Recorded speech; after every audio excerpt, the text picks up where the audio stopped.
Notice अभी ये जानबूझकर प्रताड़ित करने के लिए किया जा रहा है जिला प्रशासन के द्वारा। इस मामले में बहुत महत्वपूर्ण मामला ये है कि 3 दिन का जो समय दिया गया है, जब एक्यूज जेल में है, क्या इस पर अपना पक्ष रखने का अवसर नहीं दिया जाना चाहिए? जो आदमी जेल में है, उसका घर लूट लिया गया है, उसको अपने दस्तावेज पेश करने हैं, वो अपना दस्तावेज कैसे पेश करेगा जब आप सही समय नहीं देंगे?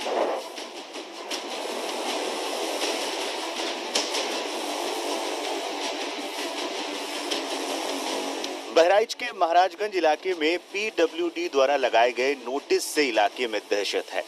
मुख्य आरोपी अब्दुल हमीद के घर से लेकर मस्जिद के 4 दुकानों समेत 23 घरों पर नोटिस चस्पा किया गया है। पीडब्ल्यूडी की तरफ से लगाए गए नोटिस के बाद लोगों ने अपने घरों से सामान निकालना शुरू कर दिया। दुकान खाली करवाई जा रही है।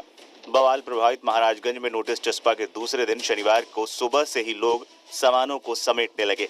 अवैध कब्जा हटाने को लेकर लोक निर्माण विभाग की ओर से सभी को 3 दिनों की मोहलत दी गई है। सोमवार तक सभी को खुद अतिक्रमण हटाने का अल्टीमेटम लोक निर्माण विभाग की ओर से दिया गया है। नोटिस को लेकर लोगों के अंदर बुलडोजर का डर दिखा। नोटिस पर अब्दुल हमीद के वकील ने सवाल उठाते हुए सुप्रीम कोर्ट के निर्देश का हवाला देते हुए राज्य सरकार और प्रशासन पर गंभीर सवाल उठाए। नोटिस की जानकारी हमें कल प्राप्त हुई है रात में। नोटिस अभी ये जानबूझकर प्रताड़ित करने के लिए किया जा रहा है जिला प्रशासन के द्वारा। इस मामले में बहुत महत्वपूर्ण मामला ये है कि 3 दिन का जो समय दिया गया है, जब एक्यूज जेल में है, सब जान रहे हैं, तो एक्यूज को सर्व करवाना चाहिए था। जानबूझकर घर पर चस्पा किया गया है कि गैरकानूनी रूप से माननीय सर्वोच्च न्यायालय में इस मामला पेंडिंग होते हुए उस भवन को तोड़ना चाहते हैं, गैरकानूनी काम करना चाहते हैं, इसीलिए गलत तरीके से नोटिस दी गई है।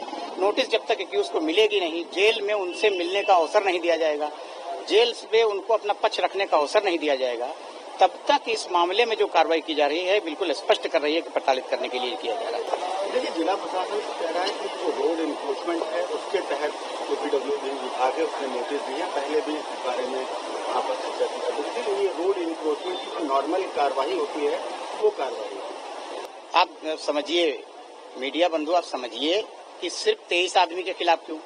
क्या जिला प्रशासन इस बात का प्रमाण पत्र देगा कि इस 23 के अलावा कोई इंक्रोचमेंट और नहीं हुआ है? इससे ये स्पष्ट हो रहा है। हम ये कह रहे हैं कि अगर अवैध निर्माण है, सर्वोच्च न्यायालय ने भी इस पर कहा है कि गाइडलाइन बनाई है और कहा है कि तोड़ना चाहिए, बिल्कुल हम इसके सपोर्ट में है, तोड़ना चाहिए। लेकिन क्या इस पर अपना पक्ष रखने का अवसर नहीं दिया जाना चाहिए? जो आदमी जेल में है, उसका घर लूट लिया गया है, उसको अपने दस्तावेज पेश करने हैं, वो अपना दस्तावेज कैसे पेश करेगा जब आप सही समय नहीं देंगे? हम ये कह रहे हैं कि इसमें आप उचित समय दीजिए, उसका पक्ष सुनिए, उसके बाद आप उसको धराशायी करिए। इस पर कोई रोक नहीं लगाना चाहता है। सर्वोच्च न्यायालय की गाइडलाइन है, उसको फॉलो करें, अपना पक्ष रखने का मौका दें और जो कानूनी कार्रवाई है उसको करने दिया जाएगा और सपोर्ट किया जाएगा। इसके अलावा स्थानीय लोगों में भी बुलडोजर की कार्रवाई का डर दिखा और लोग इस दौरान अपने आंसू तक नहीं रोक पाए। प्रशासन की तरफ से यही आया है कि दुकान पे नोटिस लग गई थी, हमारी किराए की दुकान है तो खाली करना ही पड़ेगा, इसीलिए खाली कर रहे हैं।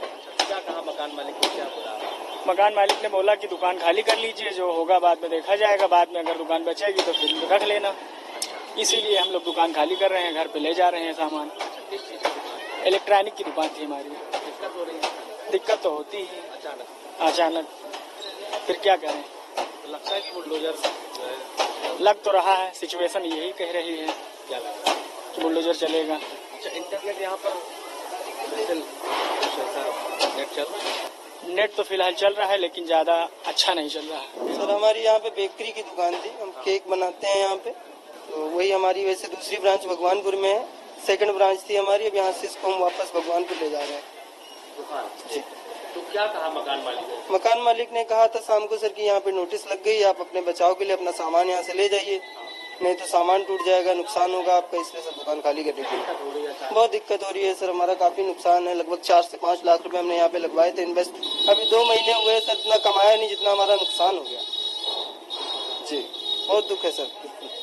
क्या लगता है कि यहाँ पर कार्रवाई हो सकती है? अवैध दुकानें हैं सर, देखते हुए यही लग रहा है कि पहले से यहाँ पे निशान चिन्ह लगे हुए हैं, तो दुकानें अवैध थी, लेकिन हमें बताया भी नहीं गया था, हमें जानकारी नहीं थी। हम दूसरी जगह से आके यहाँ पे अपनी दुकान की थी, खाली मिल गई थी तो दुकान कर ली, लेकिन अब नुकसान तो झेलना ही पड़ेगा। जी सर, जी सर, लोन अब कर्जा लेके बिजनेस होता है, नहीं तो इतना ग्रो कहाँ कर पाते हैं। अभी 1.5 साल में हमने दूसरी दुकान खोली थी, काफ़ी लोड है, काफ़ी प्रेशर है और हमने 7-8 स्टाफ रख रखे हैं, काम करते हैं। आज 1 हफ्ता हो गया सर फ्री बैठे हैं, ना यहाँ काम चल रहा है ना वहाँ काम चल रहा है, तो काफ़ी मजबूरियाँ खड़ी हो रही हैं। क्या नाम है आपके मालिक का? सर ये हाजी भोलू सोनार जी की दुकान है। घर खाली गई तो पर्चा लगा दी, कहाँ चल गई, भूखल जा सकता, बीमार आदमी है, कहाँ भाग जाएगी।